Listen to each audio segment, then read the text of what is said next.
অনেকদিন পর দেখলাম তোমাকে। কলেজে একটু কম যাওয়া হয়। ও, কেমন আছো তুমি? ভালো। তুমি কেমন আছো? আছি ভালোই। দেখছি অনেক হ্যাপি আছো। অনেক। দেখছো না কত হাসি খুশি আমি। হাসি দিয়ে কি আর মনের কষ্ট লুকানো যায়? হাসির আড়ালে আমি যা দেখছি তা কি অস্বীকার করতে পারবে? কি দেখছো? এই যে দেখছি তোমার মনের ভিতর শত শত স্মৃতির জ্বলন্ত আকার, যা তোমাকে করে রেখেছে আমার পিছু টান। তুমি কিভাবে বুঝলে? আজকে আমাকে দেখার পর অনেক দিন বাদে আমাকে মেসেজ করলে, তাই বুঝলাম আমার জন্য তোমার এখনো অনেক টান। কেন, আমি কি খোঁজ নিতে পারি না তোমার? পারো, কিন্তু এতদিন তো নাওনি। আজকে হঠাৎ অনেক মনে পড়ছিল তোমার কথা, মিস করছিলাম খুব, তাই নক দিয়েছি। আমি জানি। কিভাবে?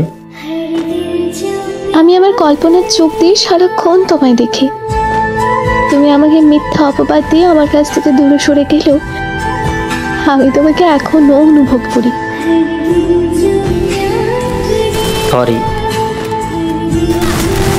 সরি না বলে আর কিছু করা যায়? কেন? কারণ এই সরি শব্দটা আমার সহ্য হয় না, যন্ত্রণা অনুভব হয় আমার। তুমি কি এখনো আমাকে ভালোবাসো? তোমার কি মনে হয় আমি তোমার কাছ থেকে ভালোবাসা পাওয়ার জন্য কথা বলছি? না, সেটা না, এমনি জিজ্ঞেস করলাম। আমি যদি আমার মনে সব কথা তোমায় এখন বলি, তুমি মনে করবে আমি তোমার সাথে মজা করছি। তুমি কি আর বুঝবে আমাকে? তুমি যেভাবে কথা বলছো আমার নিজেকে বড্ড অপরাধী মনে হচ্ছে। সরি। নিজেই সরি বলছো আবার? কি করো এখন? কিছু না। হঠাৎ আজকে কলেজে আসলে কেন? আমি টিসির জন্য গিয়েছিলাম। মানে কি বলছো এসব? আমি এই কলেজ ছেড়ে অন্য কলেজে চলে যাচ্ছি। তাহলে আমার কি হবে? কেন? তুমি তো অনেক হাসি খুশি আছো দেখছি, তোমার কি হবে আবার? তুমি না বললে মিথ্যা হাসি দিয়ে মনের ভিতরের কষ্ট লুকানো যায় না?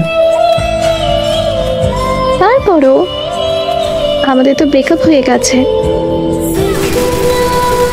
সম্পর্কের বিচ্ছেদ হওয়ার পর কি মানুষ তার প্রিয় মানুষের কাছে ফিরে আসে না? আসে, কিন্তু আমাদের পক্ষে তা সম্ভব না। কেন সম্ভব না? তুমি তো বলেছো আমাকে এখনো অনুভব করো।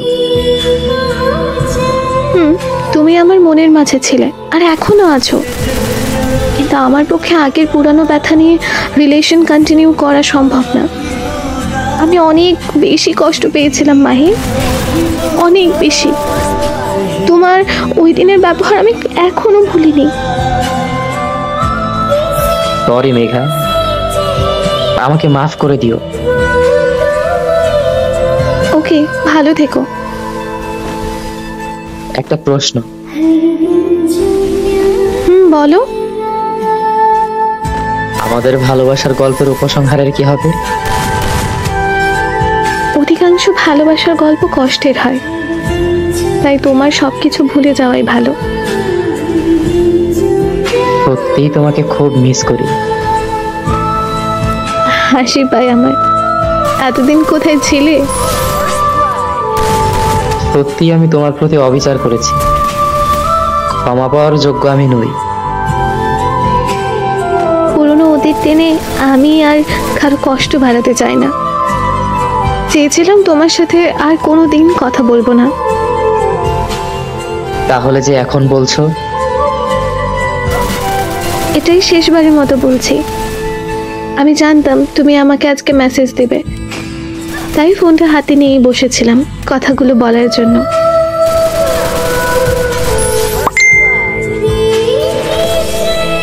ভালো থেকো।